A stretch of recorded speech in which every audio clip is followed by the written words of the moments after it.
What up, y'all? It's Women's to Downtown Ray Melo. You're listening to the Entertainment Report on iHeartRadio, live from Dubai for Wednesday, March 31st, 2021, delivering some major stories and trends going on in the world of entertainment and beyond. Netflix unveiled a climate commitment plan on Tuesday called Net Zero Plus Nature, aiming to achieve net zero greenhouse gas emissions by the end of 2022 and every year thereafter. Netflix's sustainability officer, Emma Stewart, said nature is at the heart of the commitment and that the company will help fund initiatives to restore grasslands, mangroves, and healthy soils. It's a three-part plan aimed to reduce Scope 1 and Scope 2 emissions by 45% by 2030, retain existing carbon storage for emissions. It can avoid internally and remove carbon from the atmosphere by investing in the regeneration of natural ecosystems. The company says its carbon footprint was 1.1 million metric tons in 2020, half of which was generated by Netflix brand films and series. The other half stems from corporate offices, purchased goods, and network services. The figure doesn't include emissions from electronic devices used by Netflix subscribers. Netflix joined a research effort called DIMPAC, Variety reported, which established a consensus on how to measure the footprint of streaming service and other internet uses. It's estimated that watching 1 hour of streaming in 2020 would produce well under 100 grams of carbon dioxide. Netflix also formed an independent advisory group of more than 60 experts. According to Stewart, the strategy aligns with Oxford University's principles for carbon offsetting with the goal of limiting global warming to 1.5 degrees Celsius in accordance with the Paris Agreement. One of the experts is Cristina Figueres, a co-architect of the UN Paris Agreement and co-founder of Global Optimism. She said to Variety, Netflix's sustainability strategy is music to our ears. We are delighted to see Netflix apply the same positive disruption to sustainability that they've applied in their business, upping the ambition for achieving near-term net zero targets and harnessing its superpower of storytelling to educate and entertain citizens. Stewart joined Netflix full-time in October 2020. She worked as a scientist in Kenya, Brazil, and Mexico, and in 2009, she helped develop the world's first science-based climate target methodology. She holds a PhD in environmental science from Stanford University. She served as Director of Urban Efficiency and Climate at the World Resource Institute between 2018 and 2020, and an advisor to Netflix. She says, I am fortunate to be able to combine my love of science and storytelling at Netflix, but that requires a habitable world to entertain.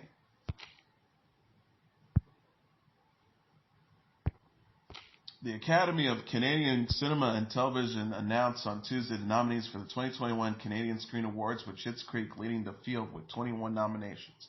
Schitt's Creek, which has wrapped up its sixth and final season, was nominated for Best Comedy Series, along with Letterkenny, Kim's Convenience, Baroness von Sketch Show, and Working Moms. Schitt's Creek co-creators and stars Dan Levy and Eugene Levy are nominated for Best Lead Actor, along with Paul Sung-hyun Lee for Kim's Convenience and Jared Kessel for Letterkenny. Catherine O'Hara and Annie Murphy of Schitt's Creek are nominated for Best Lead Actress Comedy, alongside Jean Yoon for Kim Convenience, Danny Kim for Working Moms, and Catherine Reitman for Working Moms. Vikings, Burden of Truth, Cardinal, Until the Night, Departure, and Transplant are nominated for Best Drama Series. Cardinal, Until the Night, and Trickster both earned 15 nominations in total. Blood Quantum, on the film side, leads with 10 nods. Beans, Funny Boy, Nadia, Butterfly, The Nest, and Underground are nominated for Best Motion Picture. Michelle Pfeiffer is nominated for performance by an actress in the lead role for French Exist, along with Carrie Coon for The Nest, Cameron Moore for Rustic Oracle, Rosalind Pepin for Vacarme, and Madeline Sims Fewer for Violation. Saul Williams is nominated for performance by an actor in the lead role for Aquila's Escape, along with Michael Greyes for Blood Quantum, Alex Wolff for Castle in the Ground, Lance Henriksen for Fallen, and Joaquin Bilardar for Underground. A list of nominees can be found on the official Academy of Canadian Cinema and Television website. The 2021 Canadian Screen Awards will take place virtually on May 20th.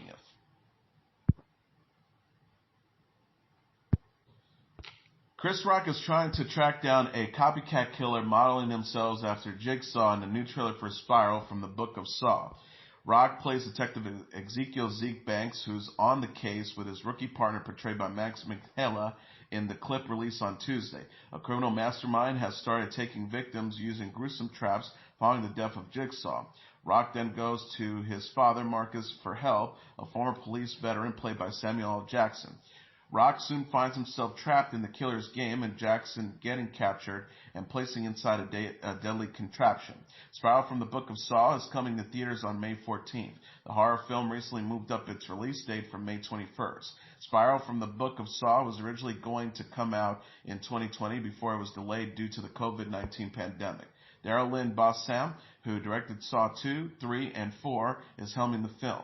Jigsaw writers Josh Stolberg and Peter Goldfinger wrote the screenplay based on a story suggested by Rock.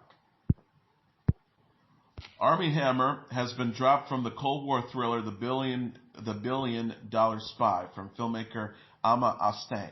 This is the latest project. Hammer has been let go after the actor was recently accused of sexual assault and from sending graphic messages to several women on social media that describe sexual fantasies, including cannibalism. Hammer has denied the allegations. The Billion Dollar Spy, based on the real-life story, would have featured Hammer opposite Mads Mikkelsen.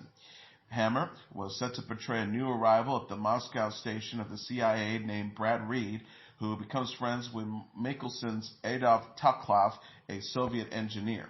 The film will go into production later this year in Eastern Europe. The project hails from Walden Media and is produced by Akivia Goldsmith and Greg Lacy and Van Weed via Van Weed Road Productions. Hammer will next be seen in Death of the Nile, which was filmed before any of the scandals. The 34-year-old has also been dropped from the agency Willie Morris Agency, romantic comedy Shotgun Wedding, also starring Jennifer Lopez, and The Offer from Paramount Plus about the making of The Godfather.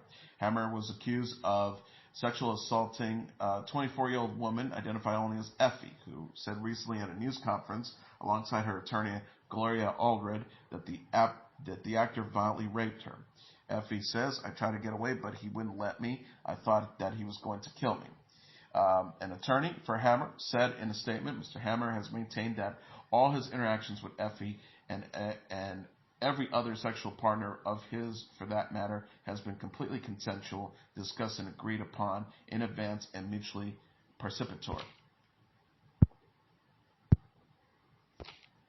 Jordan Fisher has joined the cast of The Flash Season 7.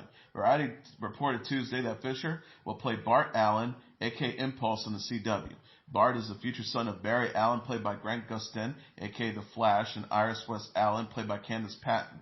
The character is said to be the fastest teenager on the planet. Season 7 will show Barry, played by Gustin, and Iris, played by Patton, try to steer Bart away from his wildly impulsive behavior and teach him patience. Together, the family must try to stop their biggest threat yet. Barry and Iris previously met their future daughter, Nora, played by Jessica Parker Kennedy, a.k.a. Exis, in Season 5. Deadline confirmed Fisher's casting and said the actor will first appear as Bart on The Flash's special 150th episode. The Flash is based on the DC Comics character of the same name, created by Gardner Fox and Harry Lampert. The show takes place in the Arrowverse, the same universe as the CW series Arrow. Fisher is an actor, singer, and dancer known for playing Seacat in the Teen Beach movies and Holden Dipperdorf on Liv and Maddie. He recently starred in the Netflix series To All the Boys, P.S. I Still Love You. Disney Plus is giving a glimpse of the new series Star Wars The Bad Batch. The streaming service shared a trailer for the animated series Tuesday. The preview introduces the titular Bad Batch, the member of the Clone Force 99. The group consists of Wrecker, Tech, Crosshair, Hunter, and Echo, elite and experimental clones who were first introduced in the Star Wars The Clone Wars. D. Bradley Baker voiced the members of Clone Force 99 and other characters in the series. The show also features Ming-Na Wen as Fenner Chad, Stephen Stanton as Grand Moff Tarkin, and Andrew Kishio as Shaw Gerrera. The Bad Batch is a sequel and spin-off to The Clone Wars, which ended in May 2020 after 7 seasons. Dave Filoni is executive producing the new series with Athena Portillo, Brad Rao, and Jennifer Corbett, who will also serve as the head writer. The Bad Batch will premiere with a special 70-minute episode May 4th on Star Wars Day. Subsequent episodes will stream on Fridays beginning on May 7th. Netflix is giving a glimpse of the Kaminsky Method Season 3. The streaming service shared a first look photos Monday of the show's third and final season. The photos features a reunion between Sandy Kaminsky, played by Michael Douglas, and his ex-wife Ruth, played by Kathleen Turner. The pair are also seen with their daughter Mindy, played by Sarah Baker.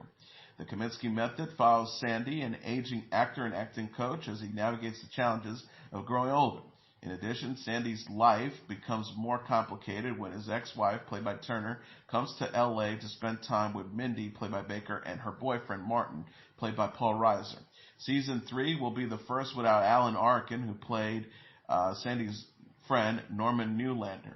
Douglas and Turner have previously starred together in 1980s film romancing The Stone, The Jewel of the Nile, and The War of the Roses.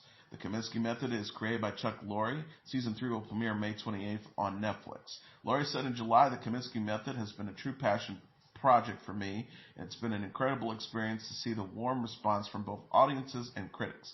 I'm excited to wrap the show with this final chapter. Josh Gad wants eliminated American Idol contestant Murphy to write a song for his TV show. The 40-year-old actor reached out to Murphy, 28, Monday evening on Twitter following the singer's elimination in Sunday's episode of American Idol. Many viewers, including Gad, thought Murphy was robbed after he was eliminated during the showstopper rounds of American Idol Season 19. In his tweet, Gad asked Murphy to write a song for his show Central Park, an animated series that will return for a second season on Apple TV Plus in June. He wrote, "Hey, at Blind Boy Music, you were robbed on American Idol, and I would love for you to honor us by writing a song for us on Central Park TV. Murphy responded saying, "I'd be honored, DMing you now." Murphy was a fan favorite contestant during his time on American Idol. He performed the original song, "Am I Still Mine?" During Sunday's episode after sharing how he has a degenerative eye condition that will likely leave him blind by the time he's in his 30s. Central Park is created by Gad, Lauren Burchard, and Nora Smith. The series features the voices of Titus Burgess, David Diggs, Catherine Hahn, Leslie Olin Julian, and Stanley Tucci. Gad is known for voicing the snowman Olaf in the Frozen movies. American Gods won't return for a 4th season. Deadline reported Monday that Starz has canceled the fantasy series after 3 seasons. American Gods is based on the Neil Gaiman's novel of the same name. The series stars Ricky Whittle as Shadow Moon, Ian McShane as Mr. Wednesday, and Emily Brown as Laura Moon. Variety confirmed the show's cancellation. A Starz rep says American Gods will not return for a 4th season. Everyone at Starz is grateful to the dedicated cast and crew and our partners at Fremantle, who brought author and executive producer Neil Gaiman's ever-relevant story to life that speaks to the cultural climate of our country.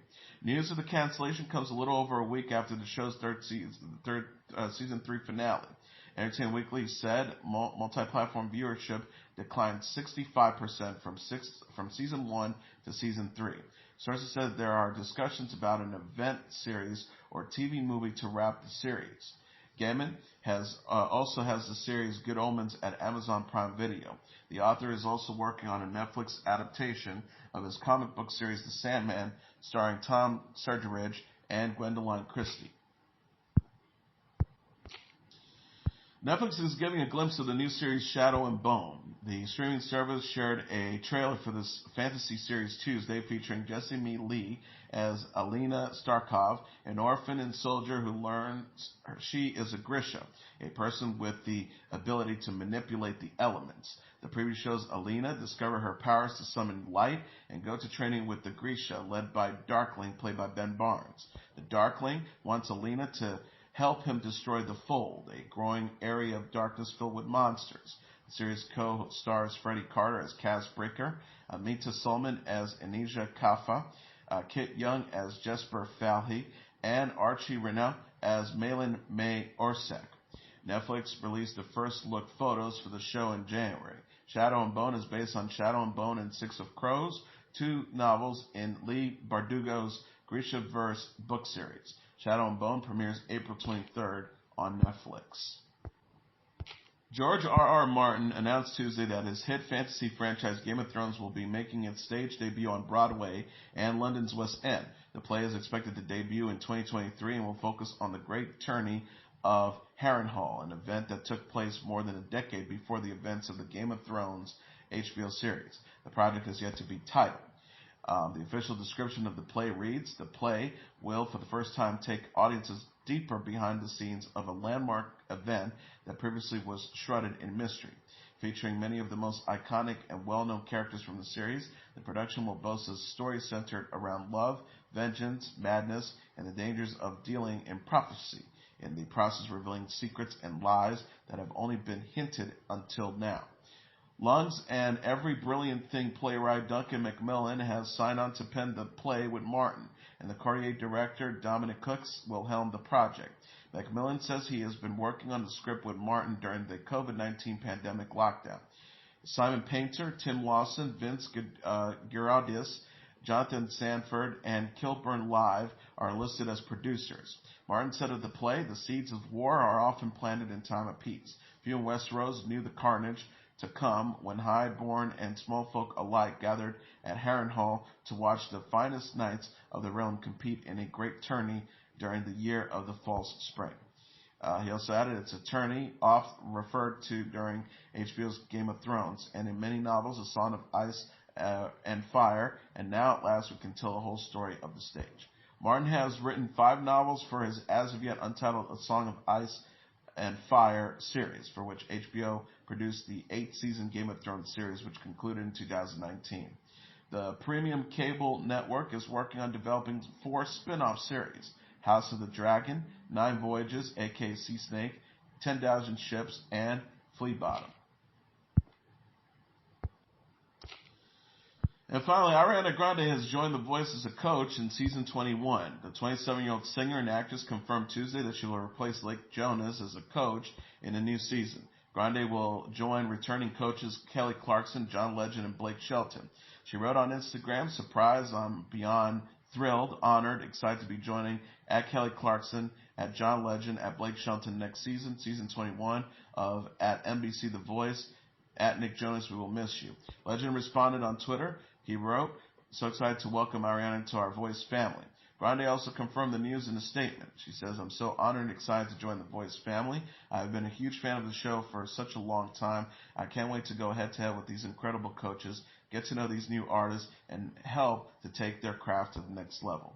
The Voice is a singing reality competition series that's currently in its 20th season on NBC. Grande released her 6th studio album, Positions, in October. The album features the singles Positions, 34 plus 35, and POV. And that is your entertainment report for Wednesday, March 31st, 2021. I'm your host, Mr. Downtown Ray Melo. I'll be back tomorrow to deliver some major stories and trends going on in the world of entertainment and beyond. You can follow the show on Facebook, Twitter, or Instagram. Facebook.com/The Entertainment Report with Ray Melo. That's RAYMELO. On Twitter at The Enter Report, or on Instagram at The Entertainment Report. You can listen to this episode or any previous episodes of The Entertainment Report anytime you want on iHeartRadio. Just go to iHeart.com or your iHeart phone app, search for The Entertainment Report, and it'll take you to the page. Good night, and God bless you all.